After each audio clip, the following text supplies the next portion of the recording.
Assalamualaikum warahmatullahi wabarakatuh. Nama saya Muhammad Farel Rizky Pratama, kelas 81 dari SMP Plus Erlangga, Balikpapan.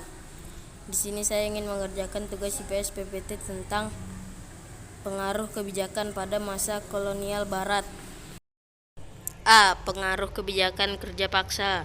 Bekerja karena terpaksa tentu saja hasilnya tidak sebaik pekerjaan yang dilakukan dengan sukarela. Melakukan pekerjaan dengan terpaksa juga akan membuat seseorang menderita.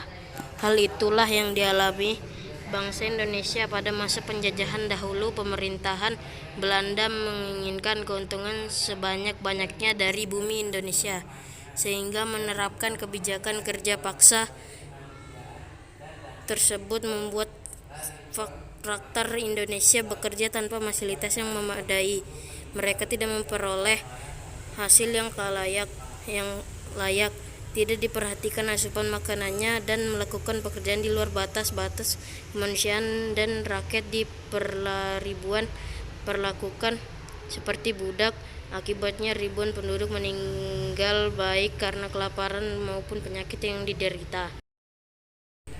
B. Pengaruh sistem sewa tanah.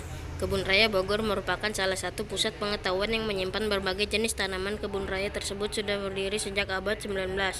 Kebun raya merupakan salah satu bukti pengaruh kekuasaan Inggris di Indonesia. Pada masa tersebut meletus perang di Eropa antara Perancis dan Belanda. Willem dari negara Belanda berhasil lolos dari serangan Perancis dan melarikan diri ke Inggris. Walaupun sewa tanah lebih ringan dari tanah paksa, sewa tanah tetap memberatkan rakyat. Sistem sewa tanah menggambarkan seakan-akan tidak memiliki tanah, padahal tanah tersebut adalah milik rakyat. Hasil sewa tanah juga tidak seluruhnya digunakan untuk kemakmuran rakyat. Hasil sewa tanah tersebut sebagian besar digunakan untuk kepentingan penjajah. Beberapa penyebab kegagalan pelaksanaan sistem sewa tanah adalah berbagai berikut. 1. Sulit menentukan besar kecilnya pajak bagi pemilik tanah karena tidak semua rakyat memiliki tanah yang sama. 2. Sulit menentukan luas dan tingkat kesuburan tanah petani. 3. Keterbatasan jumlah pegawai. 4. Masyarakat desa belum mengenal sistem uang. Sistem sewa tanah diberlakukan terhadap daerah-daerah di Pulau Jawa, kecuali daerah-daerah Batavia dan Parahyangan. Daerah-daerah Batavia umumnya telah menjadi milik swasta, dan daerah-daerah Parahyangan merupakan daerah wajib tanam kopi yang memberikan keuntungan besar kepada pemerintah. C. Pengaruh sistem sewa tanam paksa. Pada masa penjajahan abad 19, tanaman merupakan komoditas utama ekspor Indonesia.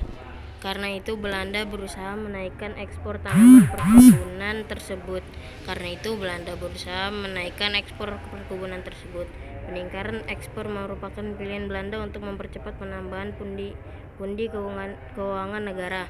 Ketentuan kebijakan tanam paksa yang diberlakukan pemerintahan Hindia Belanda sangat memberatkan masyarakat Indonesia, apalagi pelaksanaan penuh dengan penyelewengan, sehingga semakin menambah penderitaan rakyat Indonesia. Banyak ketentuan yang diselewengkan baik oleh pegawai Belanda maupun pribumi. Sekian dari saya, terima kasih. Wassalamualaikum warahmatullahi wabarakatuh.